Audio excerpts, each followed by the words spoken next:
నమస్కారం. ఈరోజు మనం ఒక చాలా పెద్ద ప్రశ్నను పట్టుకున్నాం బహుశా. అన్ని ప్రశ్నల కన్నా పెద్దది. అసలు ఏమీ లేని చోట నుండి ఈ మొత్తం ప్రపంచం, ఈ విశ్వం ఎందుకు, ఎలా పుట్టుకొచ్చింది? Why is there something instead of nothing? ఈ ప్రశ్నకు సమాధానం కోసం మనకు అందిన కొన్ని మూలాలు రెండు ముఖ్యమైన పాత్రలను మన ముందుకు తెస్తున్నాయి. ఒకటి పురుషుడు, మరొకటి ప్రకృతి. ఈ రెండింటి కథే ఈ విశ్వం యొక్క కథ అని ఈ పత్రాలు చెబుతున్నాయి. ఈ విశ్వం వెనక ఉన్న ఈ రహస్యాన్ని ఛేదించడమే మన ఈరోజు ప్రయత్నం. ఇది నిజంగా అన్నింటికన్నా పెద్ద ప్రశ్నే. మన ఉనికికే మూలమైన ప్రశ్న కదా. అవును కదా. సరే, మొదటగా ప్రకృతి అనే పదం వినగానే మనకు చెట్లు, కొండలు, నదులు గుర్తొస్తాయి. కాని ఈ మూలాల ప్రకారం ప్రకృతి అంటే కేవలం అది మాత్రమే కాదు. ఇది చాలా లోతైన భావన. చాలా లోతైనది. పురుషుడు అనే మూల చైతన్యం నుండి విడదీయలేని ఒక శక్తి ఇది. ఒక రకంగా చెప్పాలంటే పురుషుడు ఒక ఐడియా అయితే ప్రకృతి ఆ ఐడియాలు నిజం చేసే శక్తి అన్నమాట. ఈ శక్తికి రెండు రూపాలున్నాయంటున్నారు. ఒకటి పరాప్రకృతి. అంటే ఇంకా బయటకు వ్యక్తమవ్వనిది, నిశ్శబ్దంగా ఉన్న శక్తి. అవును. రెండవది అపరాప్రకృతి. అంటే మనమిప్పుడు చూస్తున్నా, తాకుతున్నా ఈ భౌతిక ప్రపంచం. సరిగ్గా చెప్పారు. ఒకటి పొటెన్షియల్ ఎనర్జీ లాంటిది, మరొకటి కైనటిక్ ఎనర్జీ లాంటిది. పరాప్రకృతి అనేది ఒక విత్తనం లాంటిది. దానిలో ఒక మహావృక్షమయ్యే శక్తి మొత్తం దాగి ఉంటుంది. అపరాప్రకృతి అంటే ఆ విత్తనం నుండి మొలకెత్తి, పెరిగి, పెద్దదైన ఆ మహావృక్షం. ఓకే, ఈ పోలిక బాగుంది. అయితే నా అసలు ప్రశ్న ఇక్కడే మొదలవుతుంది. ఆ నిశ్శబ్దంగా, అవ్యక్తంగా ఉన్న శక్తి ఈ భౌతిక ప్రపంచంగా మారడానికి మధ్యలో ఏం జరుగుతుంది? ఆ స్విచ్ ఎవరు నొక్కుతారు? ఆ మార్పుకు కారణమేంటి? అద్భుతమైన ప్రశ్న. ఆ స్విచ్ పేరు లేదా ఆ పరివర్తనకు కారణమైన ప్రక్రియ పేరే మాయా. ఈ పరాప్రకృతి అపరాప్రకృతిగా మారే క్రమంలో మాయా అనే ఒక పొర ఏర్పడుతుందని ఈ మూలాలు వివరిస్తున్నాయి. మాయా? అవును. ఇది ఒక రకమైన కాస్మిక్ ఇల్యూజన్ లాంటిది. ఇది అసలు సత్యాన్ని, అంటే అంతా ఒకటే అనే ఏకత్వ భావనను కప్పివేసి మనకు వైవిధ్యాన్ని, ద్వంద్వత్వాన్ని చూపిస్తుంది. అంటే నేను వేరు, నువ్వు వేరు, మంచి చెడు, సుఖం దుఃఖం లాంటి విభజనలన్నీ ఈ మాయ వల్లే మనకు కనిపిస్తాయి. అందుకే దీన్ని అవిద్య అని కూడా అంటారు. అంటే అసలైన జ్ఞానం లేకపోవడం. ఒక్క నిమిషం ఆగండి. ఇక్కడ చాలా పదాలు వచ్చాయి. పరాప్రకృతి, అపరాప్రకృతి, ఇప్పుడు మాయా, అవిద్య. మన శ్రోతల కోసం దీన్ని ఇంకా సులభంగా అర్థం చేసుకునే ప్రయత్నం చేద్దాం. ఒక ఉదాహరణ చెప్పగలరా? పురుషుడు అనేవాడు ఒక సముద్రం అనుకుంటే ప్రకృతి అలలలాంటిదా? మరి మాయా అంటే ఏంటి? చాలా మంచి ఉదాహరణ. పురుషుడు అనంతమైన, నిశ్చలమైన సముద్రం అనుకుంటే ప్రకృతి ఆ సముద్రంలో పుట్టే అసంఖ్యాకమైన అలలు. ఓకే. ఇక మాయ అంటే ప్రతి అల తనను తాను సముద్రం నుండి వేరుగా, ఒక ప్రత్యేకమైన అస్తిత్వంగా భావించేలా చేసే శక్తి. ఆ నురుగు, ఆ ఆకారం, ఆ చప్పుడు, ఇవన్నీ చూసి ఆ అల నేను వేరు, నా జీవితం ఇంతే అని అనుకుంటుంది. కాని నిజానికి అది సముద్రం తప్ప మరేమీ కాదు. ఆ వేర్పాటు భావననే అవిద్య. వావ్! అది చాలా స్పష్టంగా ఉంది. ఆ వేర్పాటు భావన, అది మనల్ని ఎలా ప్రభావితం చేస్తుంది? కేవలం ఒక చిన్న అల మాత్రమే అనుకుంటాం. దాంతో మన అస్తిత్వం కోసం, మన సుఖం కోసం బయటి ప్రపంచం మీద ఆధారపడతాం. అంటే వస్తువులు, సంబంధాలు, గుర్తింపు, వీటి వెంట పడతాం. సరిగ్గా. ఈ వేర్పాటు భావనే అభద్రతకు, భయానికి, దుఃఖానికి మూల కారణమవుతోంది. సరే, ఇదంతా అర్థమైంది. కాని అసలీ కథంతా ఎందుకు మొదలైంది? ఆ నిశ్చలమైన సముద్రం ఎందుకు అలలుగా మారాలనుకుంది? దీనికి కారణం పురుషుని మనసులో కలిగిన ఒక కోరిక అని ఈ మూలాల్లో ఉంది.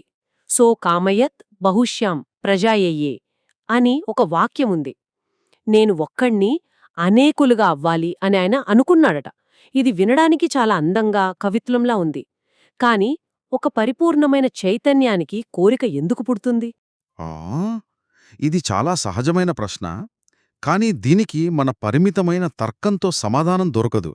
ఎందుకంటే మనం కారణకార్య సంబంధాల ప్రపంచంలో జీవిస్తున్నాం. ప్రతిదానికి ఒక ఎందుకు అని అడుగుతాం. కాని ఈ మూలాల ప్రకారం ఆ మూల చైతన్యం అది ఈ తర్కానికి అతీతమైనది. దాని స్వరూపం అప్రమేయం అంటారు. అంటే మన ఆలోచనకు, కొలతకు అందనిదే. అంటే దాని గురించి మనం ప్రశ్నించకూడదంటారా? ప్రశ్నించకూడదని కాదు, మన తర్కానికి ఉన్న పరిమితులను గుర్తించాలని. ఉదాహరణకు, నీలం రంగు ఎందుకు నీలంగా ఉంది అని మనం అడగం. దాని స్వభావం అది. అలాగే ఆ మూల చైతన్యం యొక్క స్వభావమే సృజనాత్మకత, స్వేచ్ఛ. ఆయన ఎందుకు సృష్టించాలనుకున్నాడు అని అడగడం, సూర్యుడు ఎందుకు ప్రకాశిస్తున్నాడు అని అడగడం లాంటిది. ప్రకాశించడం దాని నైజం. అవును. అలాగే తనను తాను అనేక రూపాల్లో వ్యక్తం చేసుకోవడం ఆ చైతన్యం యొక్క నైజం. అర్థమైంది. అంటే అదొక మానవపరమైన కోరిక కాదు.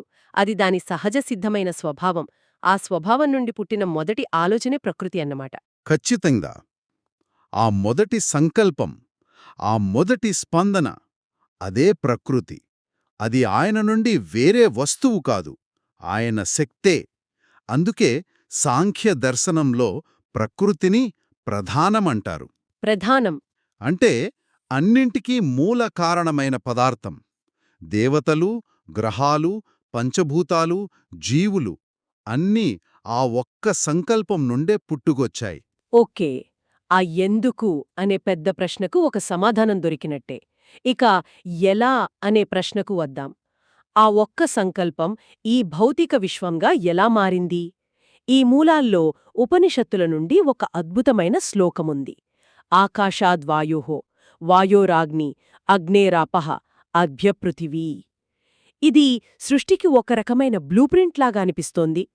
ఈ క్రమాన్ని కొంచెం విడమరిచి చూద్దాం. తప్పకుండా. ఇది యాదృచ్ఛికంగా ఏర్పడిన జాబితా కాదు. దీని వెనుక ఒక అద్భుతమైన తర్కం, ఒక ప్రక్రియ ఉంది. ఇది ఒక ఆలోచన ఎలా భౌతిక రూపం తాలుస్తుందో చూపిస్తుంది. మొదటగా ఆకాశం. సృష్టిలో ఉనికిలోకి వచ్చిన మొదటిది ఇదే. అంటే ఖాళీ ప్రదేశం, ఎంప్టీ స్పేస్. మనమలా అనుకుంటాం. కానీ ఈ మూలాల ప్రకారం ఇది శూన్యం కాదు. ఇది ఒక పొటెన్షియల్ ఫీల్డ్. అంటే సృష్టి జరగడానికి కావలసిన ఒక వేదిక, ఒక క్యాన్వాస్ లాంటిది. మిగతావన్నీ పుట్టడానికి ఆధారం ఇదే. సరే, కాన్వస్ సిద్ధంగా ఉంది. ఇప్పుడు దానిమీద బొమ్మ వెయ్యాలి కదా, అంటే కదలిక కావాలి. అందుకే ఆకాశం నుండి వాయువు పుట్టిందా? సరిగ్గా పట్టుకున్నారు. ఆకాశాద్వాయుః. వాయువంటే కేవలం గాలి కాదు. ఇది చలనం లేదా కదలిక అనే సూత్రం. ఆ నిశ్శబ్దంగా ఉన్న క్యాన్వాస్ మీద పడిన మొదటి గీతలాంటిది. ఈ కదలిక వల్లే విశ్వంలో ప్రాణశక్తి, చైతన్యం ప్రవహించడం మొదలైంది. అందుకే ప్రాణాన్ని వాయువుతో పోలుస్తారు. ఈ కదలిక లేకపోతే ఏదీ లేదు. ఆ కదలిక, ఆ స్పందన వచ్చాక శక్తి కావాలి. కదలిక వల్ల ఘర్షణ, ఘర్షణ వల్ల వేడి పుడుతుంది. బహుశా అందుకే తర్వాత అగ్ని వచ్చిందేమో. ఖచ్చితంగా. మీ ఆలోచనా విధానం అద్భుతంగా ఉంది. వాయోరాగ్ని. వాయువు నుండి అగ్ని ఉద్భవించింది. అగ్ని అంటే కేవలం మంట కాదు. ఇది శక్తి, అంటే ఎనర్జీ, వేడి, వెలుగు. జీవం పుట్టాలన్నా, నిలబడాలన్నా ఒక నిర్దిష్టమైన ఉష్ణోగ్రత అవసరం. ఆధునిక విజ్ఞానం కూడా గోల్డీలాక్స్ జోన్ అంటుంది కదా. అవును. ఈ అగ్నితత్వమే ఈ విశ్వాన్ని జీవించడానికే అనుకూలంగా మార్చే శక్తి. ఇది విశ్వం యొక్క ఇంజన్ ఆన్ అవడం లాంటిది. ఓకే. క్యాన్వాస్, కదలిక, శక్తి వచ్చేసాయి. ఆ తర్వాత జలాలు. అగ్నేరాపః. శక్తి నుండి నీరు ఎలా వస్తుంది? ఇది కొంచెం విరుద్ధంగా అనిపించడం లేదా? పైకి చూస్తే అలాగే అనిపిస్తుంది. కాని ఇక్కడ ఆపహ అంటే కేవలం నీరు కాదు. ఇది బంధం లేదా కలయిక, అంటే కొహీజన్ అనే సూత్రం. అగ్ని యొక్క శక్తి వల్ల అణువులు, పరమాణువులు ఒకదానికొకటి ఆకర్షింపబడి కలిసి ద్రవరూపంలోకి మారతాయి. ఓ, ఇది అన్నిటినీ కలుపుకుంటుంది. ఆహా, అర్థమైంది. అంటే విడివిడిగా ఉన్న ఇటుకలను కలిపి గోడ కట్టడానికి సిమెంట్ ఎలాగో అలా అనమాట. ఇక చివరిగా ఆ ద్రవరూపం నుండి ఘనరూపం, అభ్య పృథ్వీ. అవును. ఆ ద్రవరూపంలో ఉన్న శక్తి మరింత దగ్గరగా చేరి ఘనీభవించి ఒక స్థిరమైన రూపాన్ని పొందడమే పృథ్వీతత్వం. ఇప్పుడు జీవం నిలబడటానికి, ఆశ్రయం పొందడానికి ఒక గట్టి ఆధారం ఏర్పడింది. అదే ఈ భూమి, ఈ గ్రహాలు, ఈ నక్షత్రాలు. చూశారా ఎంత తార్కికంగా ఉందో ఈ క్రమం? నిజంగానే. శక్తి, అగ్ని, తర్వాత కలయిక, జలం, చివరిగా స్థిరమైన రూపం పృథ్వీ. ఆ పురుషుని ఒక్క సంకల్పం నేను అనేకులుగా అవ్వాలి అనేది ఈ పంచభూతాల ద్వారా ఇంతటి మహత్తరమైన వైవిధ్యభరితమైన విశ్వంగా రూపుదిద్దుకుంది. అద్భుతం! ఒకే ఆలోచన ఇంత పెద్ద విశ్వంగా మారిన తీరును ఇది చాలా స్పష్టంగా చూపిస్తోంది. ఈ మొత్తం చిత్రాన్ని ఒక్కసారిగా చూస్తే ఈ పురుష ప్రకృతుల సంబంధాన్ని మనం చివరగా ఎలా అర్థం చేసుకోవాలి? పురుషుడు ఆయన నిశ్చలమైన సాక్షి. ఆయన మారడు, ఏమీ చెయ్యడు, కేవలం చూస్తూ ఉంటాడు. ప్రకృతి నిరంతరం మారుతూ ఉండే చైతన్యవంతమైన నర్తకి. నర్తకి. అయితే ఇక్కడ ముఖ్యమైన విషయమేమిటంటే ఆ నర్తకికి సాక్షి లేకుండా అస్తిత్వం లేదు. ఆయన చూస్తున్నాడనే స్పృహతోనే ఆమె నాట్యం చేస్తోంది. ఆమె చేసే ప్రతి కదలిక వెనుక ఆయన సంకల్పమే ఉంది. వారిద్దరూ విడదీయలేనివారు. ఒక నాణ్యానికి బొమ్మ బొరుసులాంటివాళ్లు. ఒకరు లేకపోతే మరొకరు లేరు. మరి ఈ సృష్టిలో ఇంత వైవిధ్యం ఇది ఎలా సాధ్యమైంది?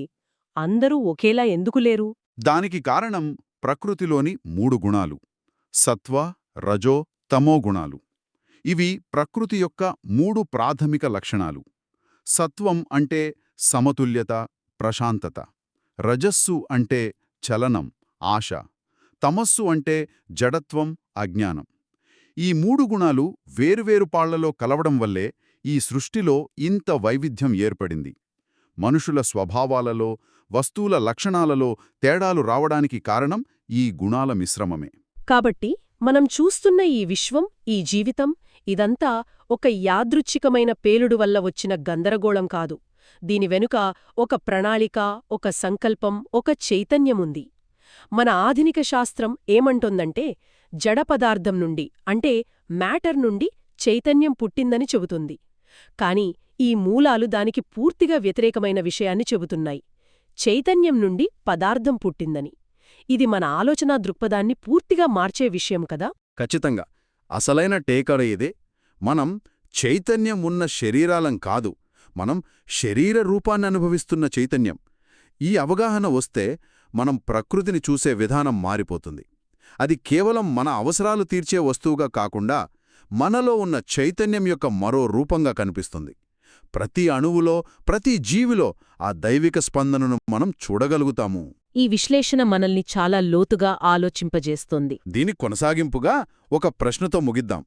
ఈ మూలాల ప్రకారం మాయ లేదా అవిద్య మన నిజస్వరూపాన్ని కప్పివేసి మనం సముద్రం నుండి వేరైన ఒక చిన్న అలామని భ్రమించేలా చేస్తుందని తెలుసుకున్నాం. అయితే ఇప్పుడు మనం చర్చించుకున్న ఈ సృష్టి క్రమాన్ని, అంటే ఆకాశం నుండి పృథ్వీ వరకు జరిగిన ఈ ప్రయాణాన్ని మన చుట్టూ ఉన్న ప్రకృతిలో గమనించడం ద్వారా మనం మనని కప్పి ఉంచే ఆ మాయ పొరను ఛేదించుకోగలమా? మన నిజస్వరూపమైన అనంతమైన సముద్రానికి దగ్గరవ్వగలమా? బహుశా ఆ మాయ నుండి బయటపడే దారి ఎక్కడో గుహల్లో కాదు, మన కళ్లముందే ఉన్న ఈ సృష్టిలోనే దాగి ఉందేమో. ఇది మన శ్రోతల ఆలోచించాల్సిన విషయం.